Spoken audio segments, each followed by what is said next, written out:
Breaking news చూస్తున్నాము. వరుస వివాదాల్లో MIM MLA Majid Hussain నెలకొన్నారు. తాజాగా గోరక్షకులపై మాజిద్ హుస్సేన్ అనుచరులు దాడి చేశారు. పోలీసులను సైతం దుర్భాషలాడుతూ మాజిద్ హుస్సేన్ రచ్చ చేశారు. వందల మందితో కలిసి మెహదీపట్నంలో నడి రోడ్డు పైన హల్చల్ చేసిన వీడియోస్ ప్రస్తుతానికి సోషల్ మీడియాలో వైరల్ అవుతున్నాయి.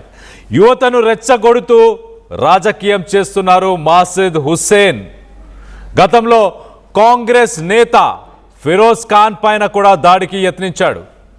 పరస్పరం రాళ్లు రువ్వుకొని ఆ కాంగ్రెస్ ఎంఐఎం రెండు వర్గాలకు సంబంధించిన నాయకులు గొడవకి దిగారు. దానికి సంబంధించిన విజువల్స్ని రైట్ సైడ్ బాక్స్లో చూస్తున్నాము. You're watching highly disturbing visuals. Viewers description is highly advised. ఎన్నికల ప్రచారంలో కూడా మాజిద్ వివాదాస్పద వ్యాఖ్యలు గతంలో ఎన్నోసార్లు చేశారు. మహారాష్ట్రలో సైతం అక్కడికి వెళ్ళి వాషిం అనే ఒక ఏరియాలో ఆయన మాట్లాడుతూ చాలా క్లియర్గా మమ్మల్ని ఎదుర్కోవడానికి వీధులు సరిపోవు, మా బలాన్ని ఎదుర్కొనే అంత దమ్ము లేదు అంటూ మతాల మధ్య విద్వేషాన్ని రెచ్చగొట్టేలా ఆయన గతంలో కొన్ని స్టేట్మెంట్స్ చేశారు. మరోపక్క బంజారా హిల్స్లో ప్రభుత్వ ఉద్యోగిని కూడా బెదిరించడంతో అతనిపైన ప్రభుత్వ ఉద్యోగి విధులకు ఆటం కలిగించారు అంటూ అతనిపై మరొక కేసు కూడా నమోదైంది. బెదిరింపులకు కూడా పాల్పడ్డారు ఒక ప్రభుత్వ ఉద్యోగిపై. చూడండి ఆ రైట్ సైడ్ విజువల్స్లో చూడండి ఆ వాకింగ్ స్టైలు, అతని చుట్టూ ఉన్న వ్యక్తులు కానీ ఆ అగ్రెసివ్నెస్, ఆ అగ్రెషన్. ఒక ఎమ్మెల్యేనా, ప్రజలు ఎన్నుకున్న ఒక నాయకుడా, ఎలాంటి మెసేజ్ యువతకి ఇచ్చే ప్రయత్నం చేస్తున్నాడు? ఎంత అగ్రెసివ్గా మాసప్ ట్యాంక్ విజయనగర్ పరిసర ప్రాంతాల విజయనగర్ కాలనీ పరిసర ప్రాంతాల్లో ఒక సీసీ రోడ్డు వేసే దానికి సంబంధించిన విషయంలో వివాదాస్పదం. ఇద్దరు వర్గాల మధ్య ఫిరోజ్ ఖాన్ అలాగే మాజిద్ హుస్సేన్, ఈ రెండు వర్గాల మధ్య ఘర్షణ చోటు చేసుకుంది. పోలీసులు జోక్యం చేసుకున్నారు, రాళ్ళు రువ్వుకున్నారు. చూడండి ఎంతగా ఒక ఎమ్మెల్యే స్థానంలో ఉండి, ఒక ప్రజాప్రతినిధి స్థానంలో ఉండి ఇదా అక్కడున్న యువతకి, అక్కడున్న ప్రజలకి ఇచ్చే మెసేజ్ ఏంటి? మెహదీపట్నంలో జరిగిన ఘటన కూడా మనం లెఫ్ట్ సైడ్ బాక్స్లో చూస్తున్నాము. అక్కడ కూడా పోలీసులతో చాలా దురుసుగా దుర్భాషలు ఆడుతూ గతంలో హైడ్రా సంబంధించి జిహెచ్ఎంసీకి సంబంధించి ఎలాంటి ఇష్యూ ఉన్నా మాకు రూల్స్ వర్తించవు అంటున్నది ఎంఐఎం. Public nuisance. మెహదీపట్నం రోడ్లపై, నడి రోడ్లపై ట్రాఫిక్ జామ్ అయినది. వందలాది మంది సపోర్టర్స్తోని అక్కడికి వచ్చి ట్రాఫిక్ జామ్, పబ్లిక్ న్యూసెన్స్ చేశారు. మరి దానిపైన కేసులు ఏమైనా నమోదు చేశారా పోలీసులు? పబ్లిక్ న్యూసెన్స్ కింద మాజిద్ హుస్సేన్ పైన నిన్న ఎందుకు కేసు నమోదు చేయలేదు పోలీసులు? నడి రోడ్డు పైన ఆయన లారీ పైన వీర విహంగం చేశాడు. లారీ పైన కూర్చొని వెళ్ళాడు. ఎంతోమంది యువత ఆ లారీ పైన నుంచి పడిపోయే అవకాశం ఉంది. చాలా డేంజరస్గా వాళ్ళు ఆ లారీ పైన హ్యాంగ్ అవుతున్న సిట్యువేషన్. ఇదంతా ఎందుకు? ఒక పబ్లిసిటీ షంట. ఎంఐఎం ఒక నాయకుడు, ఒక కార్యకర్త ఫోన్ చేస్తే 10 నిమిషాల్లో, పావు గంటలో అక్కడ ఉంటారు. ఎందుకు? పబ్లిసిటీ స్టంటా? ఒక స్ట్రెంగ్త్ని చూపించే ప్రయత్నం చేస్తున్నారా? మా ఎమ్మెల్యే ఎప్పుడైనా దిగుతారంటూ వాళ్ళకు ఒక ధైర్యాన్ని నింపే ప్రయత్నం చేస్తున్నారా? But at the cost of what and for what reasons? దానివల్ల ఎవరు లబ్ధి పొందుతున్నారు? ఓటు ఏపిచ్చుకొని ఎమ్మెల్యేగా ఆ పదవిని ఆ పవర్ని ఎంజాయ్ చేస్తుంది మాత్రం ఆ నాయకులు మాత్రమే.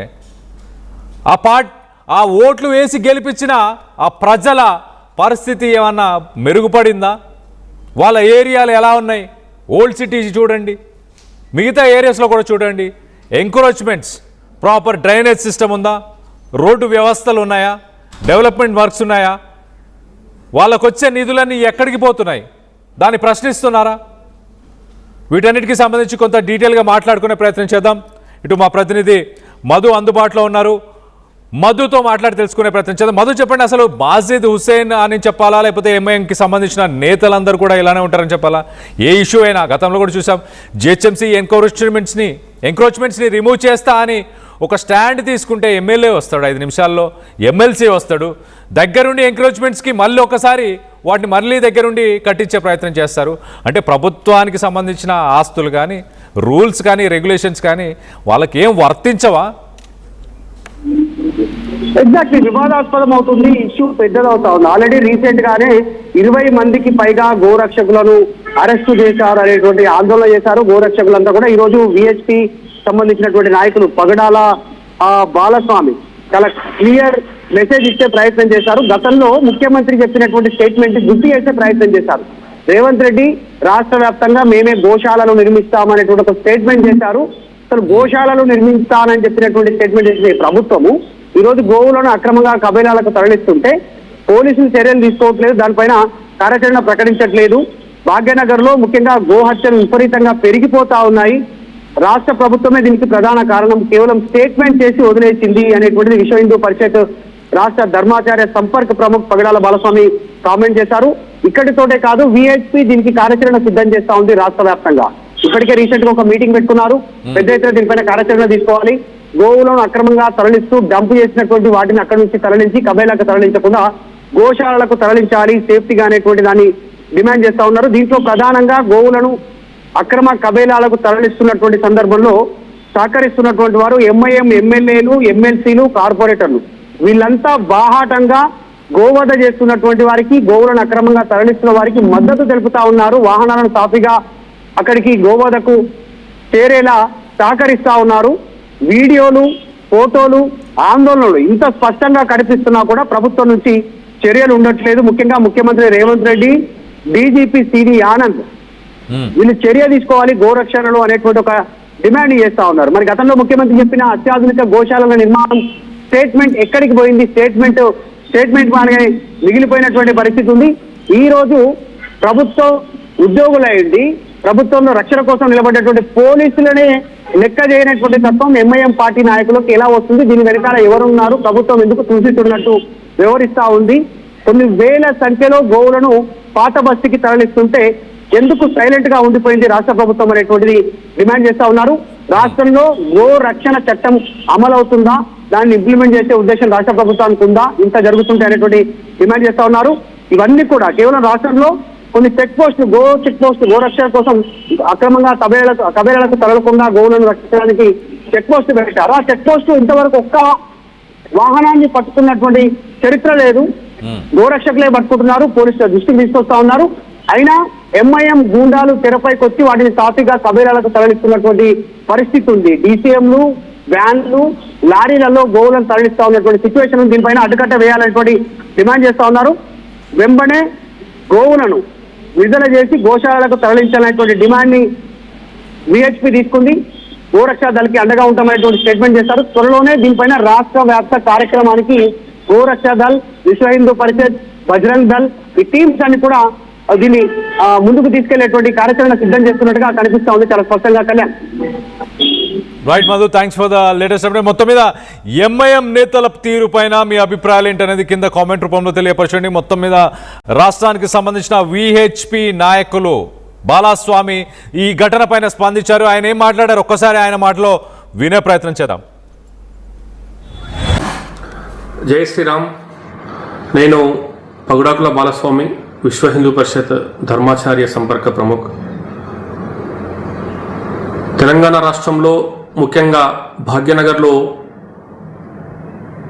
గోహత్య కార్యకలాపాలు విపరీతంగా పెరిగిపోతూ ఉన్నాయి.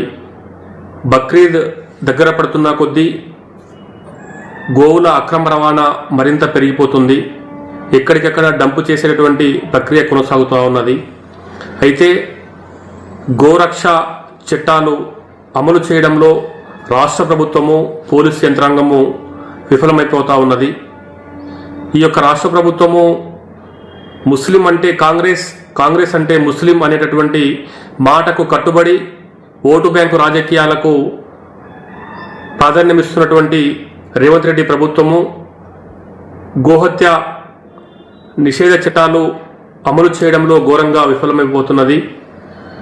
ఎంఐఎం పార్టీ నాయకులు, ఎమ్మెల్యేలు, ఎమ్మెల్సీలు, కార్పొరేటర్లు రోడ్డుపైకి వచ్చి పోలీసులకే సవాల్ విసురుతూ నానా యాగి చేస్తూ భయభ్రాంతులు సృష్టిస్తున్నప్పటికీ కూడా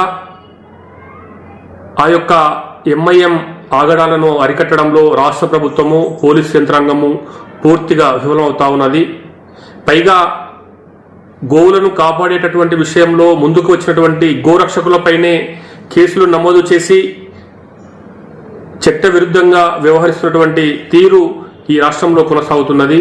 కాబట్టి ఇప్పటికైనా విశ్వ హిందూ పరిషత్ డిమాండ్ చేస్తున్నది, తెలంగాణ రాష్ట్రంలో గోరక్ష చట్టాలు కఠినంగా అమలు చేయాలని చెప్పేసి డిమాండ్ చేస్తూ ఉన్నాము. ఇప్పటికే పలు ప్రాంతాల నుంచి కోతకు సిద్ధంగా ఉంచి డంపు చేసినటువంటి ఆవులను విడుదల చేసి గోశాలకు తరలించాలని చెప్పేసి మేము డిమాండ్ చేస్తూ ఉన్నాము. ముస్లిం సంతుష్టి కోసము, ఓటు బ్యాంకు రాజకీయాల కోసము హిందువుల మనోభావాలు తాకట్టు పెట్టవద్దు అని చెప్పేసి రాష్ట్ర ప్రభుత్వాన్ని విజ్ఞప్తి చేస్తూ ఉన్నాము. స్వయంగా రైతు బిడ్డ అయినటువంటి ముఖ్యమంత్రి రేవంత్ రెడ్డి గారు అత్యాధునికమైనటువంటి గోశాలలు నిర్మాణం చేస్తున్నారని చెప్పేసి మాట ఇచ్చినటువంటి రేవంత్ రెడ్డి గారు మరి విపరీతమైనటువంటి స్థాయిలో కోతకు సిద్ధమైపోతున్నటువంటి గోవులను కాపాడటంలో మీరు ఎందుకు చొరవ చూపడం లేదని చెప్పేసి విశ్వ హిందూ పరిషత్ ప్రశ్నిస్తూ ఉన్నది. స్వయంగా రైతు బిడ్డ అయినటువంటి ముఖ్యమంత్రి, రైతు బిడ్డ అయినటువంటి డీజీపీలు ప్రత్యేక చొరవ చూపి గోవులను రక్షించి హిందువుల మనోభావాలు కాపాడాలని చెప్పేసి డిమాండ్ చేస్తూ ఉన్నాము. జై